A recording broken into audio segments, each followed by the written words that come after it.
All right. Hi, everybody. It's Ms. McKenzie, your K-12 district teacher librarian from Sayusa School District.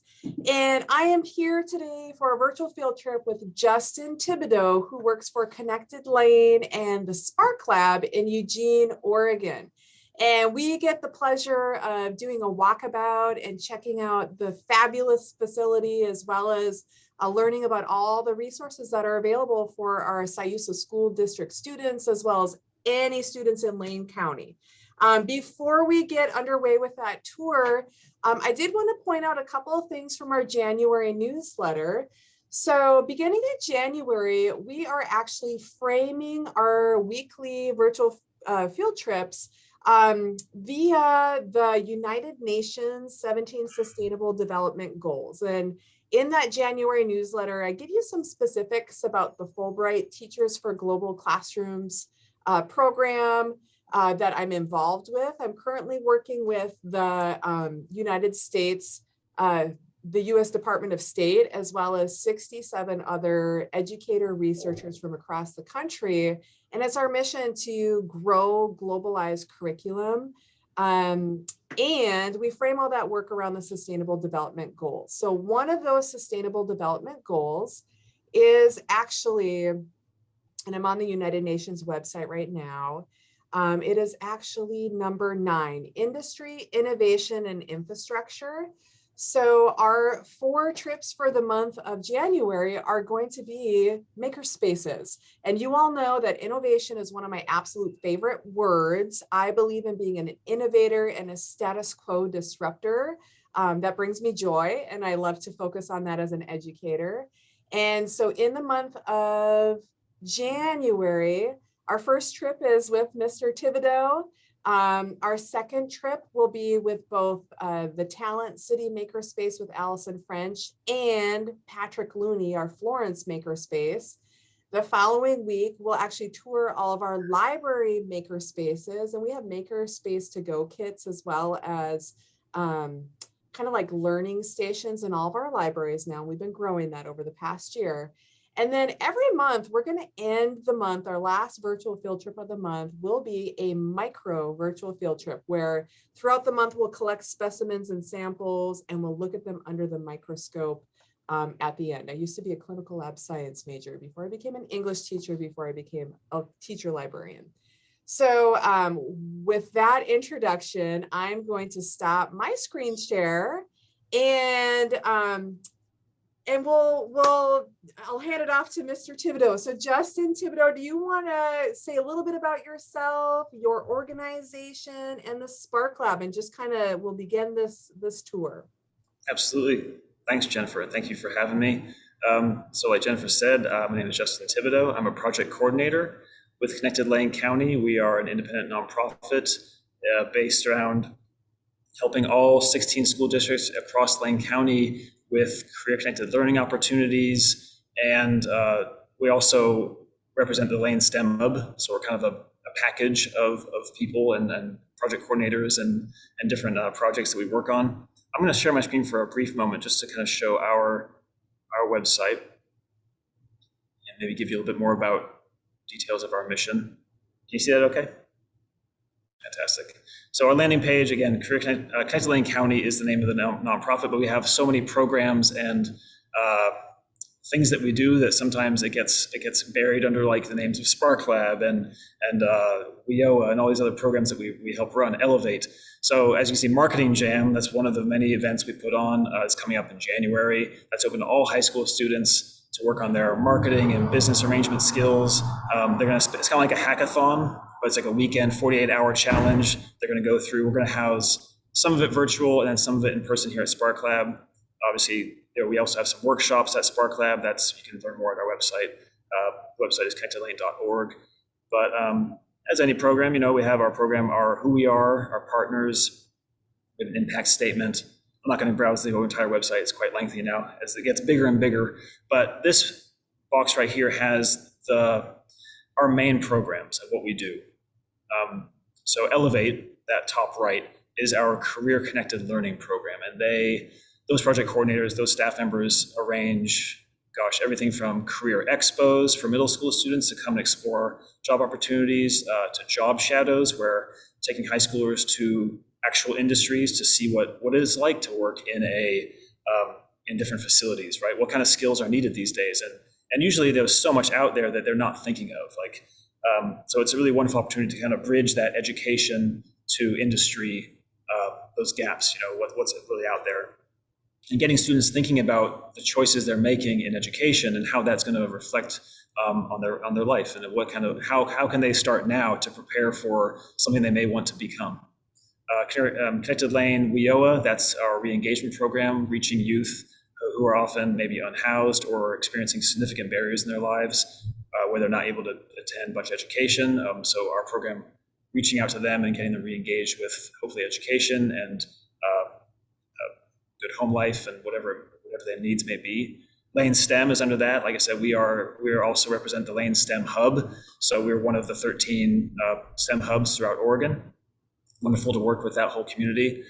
And summer learning, under that, we arrange like a book fest every year, so students can continue learning throughout the summer in case they're missing those things. Or we often do a lot of outreach to rural districts for those programs, also delivering things like STEM kits that can be used throughout the summer.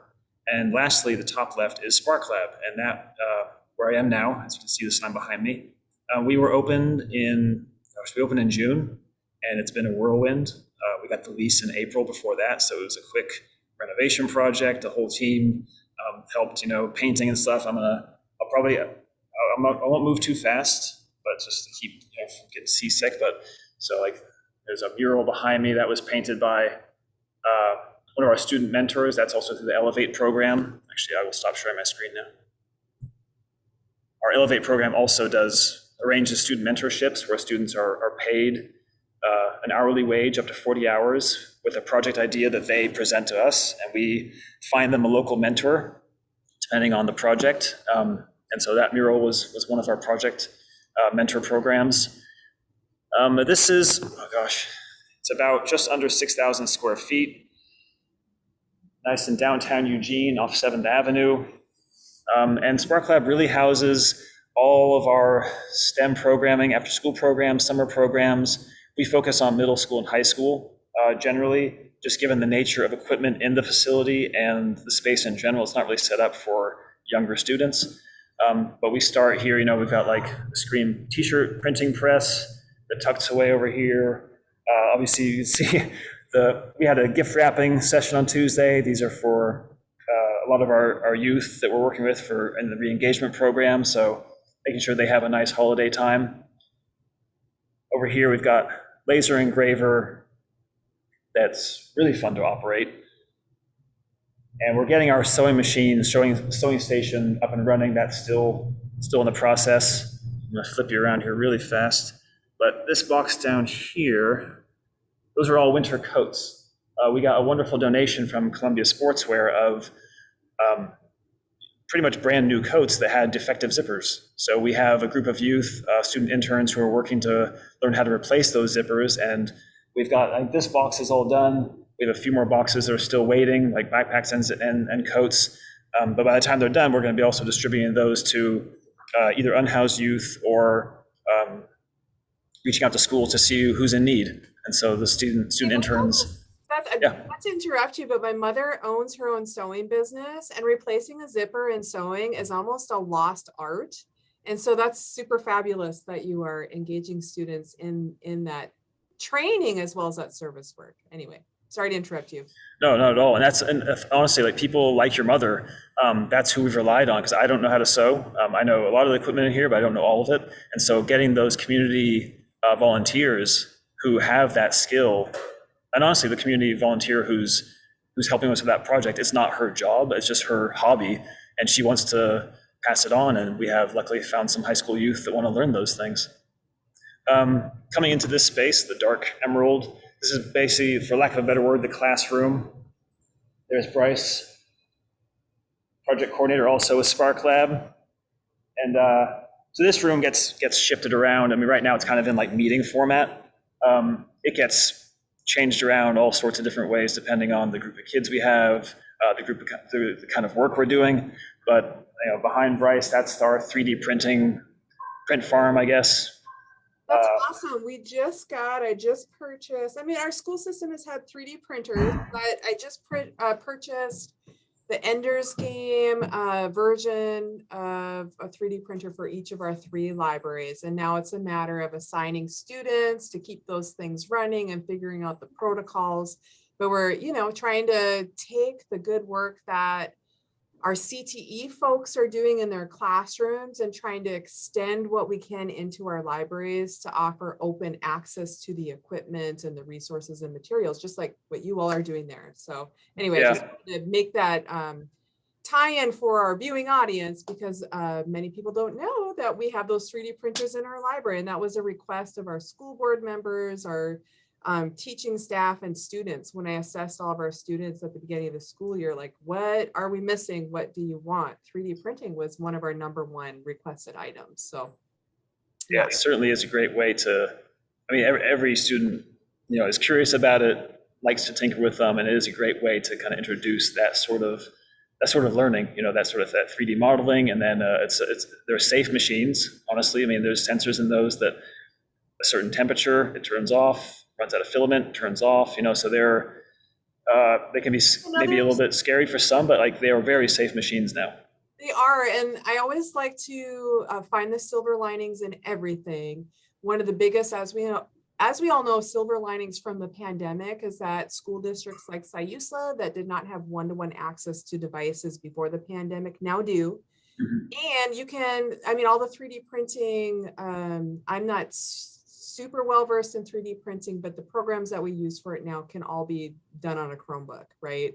Yep. At least the Ender's Game you can design. I think they still have to transfer files on an SD stick. I could be wrong, but silver lining, we all now have access and can learn how to innovate with that technology. Yeah, it certainly helped. It helped with getting that access more.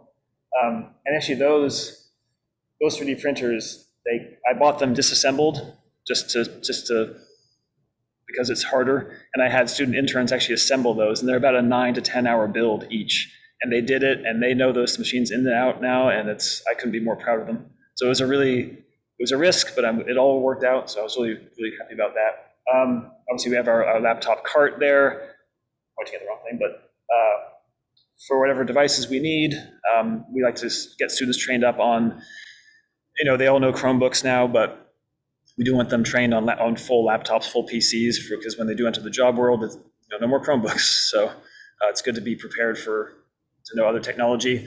This corner, it's kind of our printing, cutting station. We've got a couple of vinyl cutters, large format printer for doing big posters. We had a few holiday parties like coloring pages, but actually those vinyl cutters there, I'm gonna flip it around here. I'll get closer. That word cloud on the wall was a project from last summer. A group of high schoolers did a 2-week kind of intensive STEM maker lab, and they spent the whole 2 weeks learning 2D. We took them through 2D, 3D design. So 2D applied through vinyl stickers, vinyl decals. And so they made a word cloud for SparkLab, what it means to them, what it represents for them, what it represents for the community. And then they also did 3D designing like marble run pieces. So some went like 3D printed gears or ramps or chutes to be put on pegboards to make a marble run, and they decorated the marble run with decals that they had designed. So that was kind of their intro project. Then they went on to design other things for their projects. But around here, below that word cloud are Cnc Mills, just desktop Cnc Mills, kind of like high-end hobbyist models. Obviously, we are in a downtown location. This used to be an art gallery, so we're not set up for any heavy machinery. There's no welding here, but these are pretty wonderful for kind of bridging that gap of, going from 2D to 3D modeling. You have your vinyl, you got your laser, 3D printing, but then if you take it a step further, using the CNC mills, which, those do have an element of danger. If you drive the drill bit down to the bed too far, something bad can really happen. The spinning 22,000 RPMs, it's not as safe as the 3D printers. So students do have to go through quite a long process of learning on site here before they get to use these. But once you are skilled, they can carve and cut, obviously any wood, some light metals, acrylic. So it's hard to see, but right over here. This is just like a test run. How well it comes through, but like carving pieces of wood, SparkLab. This is our larger CNC router over here. It's about 3 foot by 3 foot cutting bed. So again, students would not just come off the sidewalk first time, jump on that machine, but it's good to have it. This whole area actually is more of our kind of construction zone. We're not set up for full-on wood shop. That's not our priority here, given the nature of the space, the sound. Everything just said no. It's not heavy machinery. So, but we do have like drill press, miter saw, a lathe, and things like that. Mostly things we would need to process materials for the other machines. Yeah, or some light woodworking projects. It looks amazing, and I'm just noticing, so we're in the process of trying to update visually, spatially, our Sayusa School District libraries, and most of them currently look like they're circa 1972. And a lot of it is just flexible seating, evaluating every square inch of our spaces and producing as much learning as possible versus like in library land, we always call it like passive, like just books sitting on a shelf not being used. It's passive space versus active learning space. Anyway, your space is so gorgeous. I know it's brand new, but I want my libraries to look like your space. And I love like your just smart use of space, like your peg, you were just facing a pegboard, and your tools that you need for that station are right next to the station on the pegboard on the wall. That's awesome. Anyway. One thing we get a lot of comments on are obviously we have the tables here for the classroom that are very lightweight and moved easily, but all of the heavier wooden tables are all on casters. I noticed that. This one right there is like all of our drills and batteries charging, but they're all on, even the CNC Mills are on casters. So I noticed that when you were cruising around, and like perfectly flexible. That's just everyone moving forward needs flexible material, flexible equipment, flexible spaces. It looks great. Yeah. Especially when we're running so many different programs under Connected Lane County, like SparkLab programming has their priorities. And then also when it comes to like a career expo, we need to move this entire room around and make a ring of booths. So being able to really having that flexibility is really important. And we knew that going in. These tables, these half walls they can move, but they're not going to be moved anymore. We moved them enough already. I always love the phrase, like with technology, we don't know what we don't know. Like we don't know what technology is going to be emerging 5 years from now. So our spaces we need to be able to adapt continually with our flexible spaces. So yeah.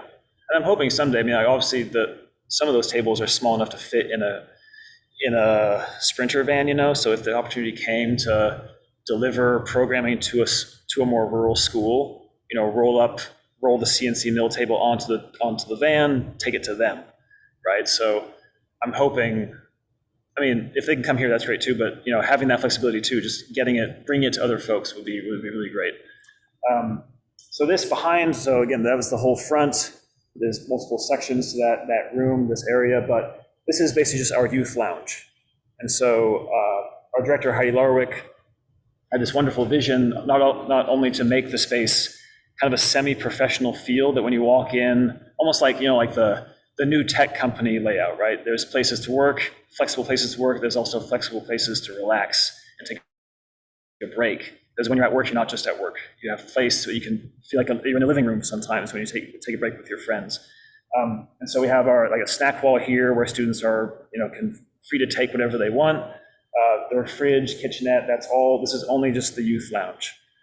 So we have our school programming. Usually the first thing they do is grab a snack, sit down, decompress for about 10 minutes, and then they come over to the classroom to start programming. I love that. It's like, libraries always are, one of our missions is to create safe spaces, safe, warm, welcoming spaces. That's what that lounge reminds me of. And what an amazing opportunity for our middle schoolers and high schoolers, particularly. Like that feels very college centric.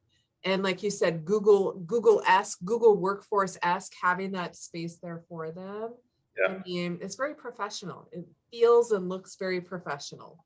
Yeah, and we found it also kind of demands a certain, I don't know, level of decorum. Like when they come in here, they don't just start screaming and running around. They're like, oh wow, okay, this is quite nice, and I'll just have a seat here and relax. Like they're young engineers, like they're young Yeah. professional engineers in training, and the space makes them feel like that. That's so Yeah. awesome. Yeah.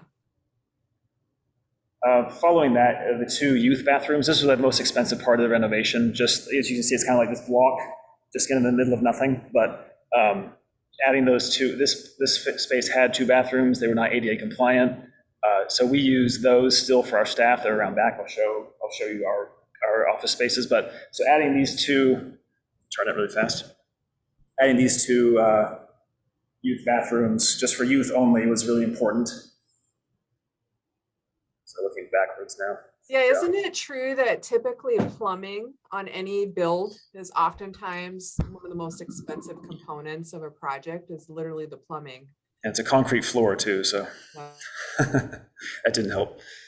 But all the way back here now, so we have this kind of small passageway that cuts off the front to back. Cuts down most of the noise, but we can still use like a barn door maybe someday, but we'll see. This is the shared office space for Connected Lane County staff. We're growing all the time, so we're outgrowing this, but it definitely works.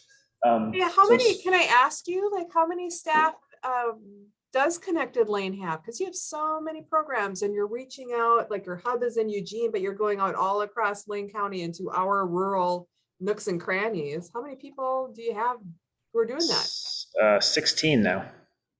Yeah. You got a lot of ground to cover. I'm just saying, like you have a whole county. Yeah. So 16 people. Okay. We're all very busy.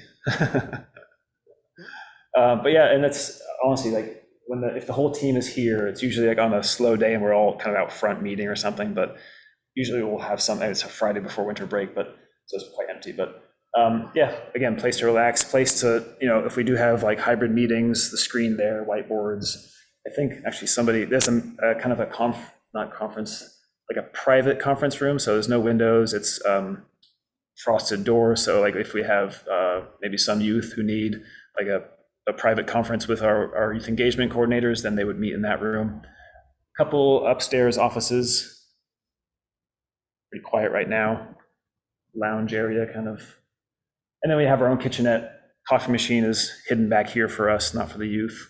Although they do ask for it all the time, but say no. And then, we just have our own bathrooms around the corner.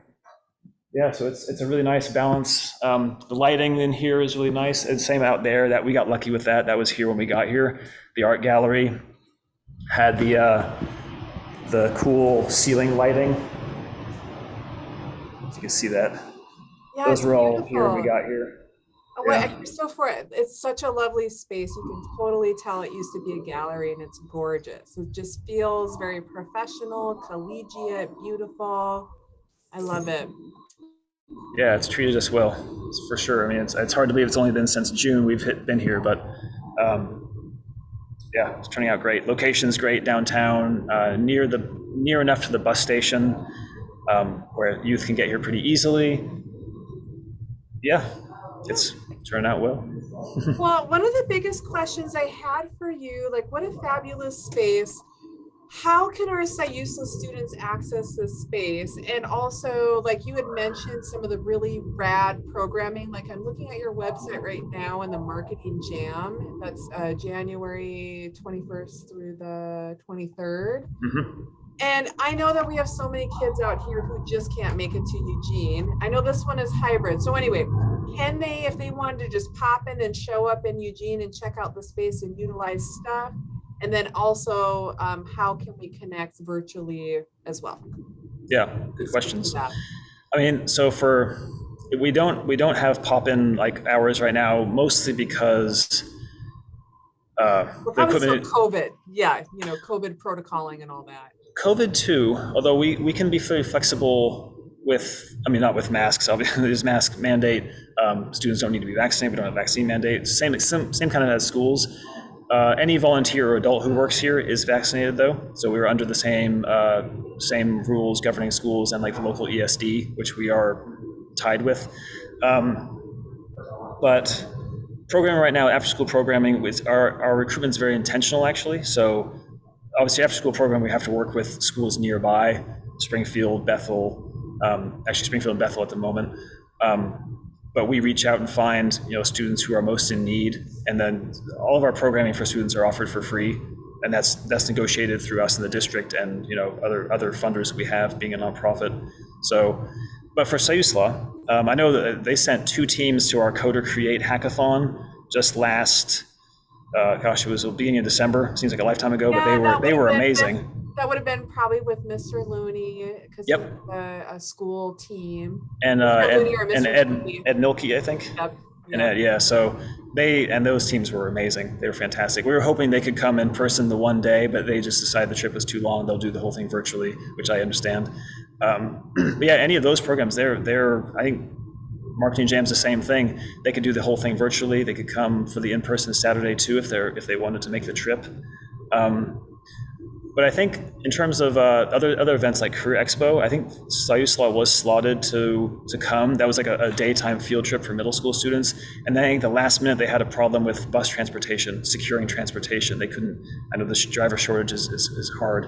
But I think similar events like that, we're gonna reach out to some rural districts like Sayusla, and then those over to the east too, and try and find some opportunities for them to take field trips here, because I know they are the districts who are allowing field trips. The 3 bigs like 4J, Bethel, and Springfield are not allowing field trips at the moment, but all the rural districts are. So we'd love to coordinate with Sayusla and find some time to get middle school students, especially, maybe over here for a STEM workshop for a couple classes or 2.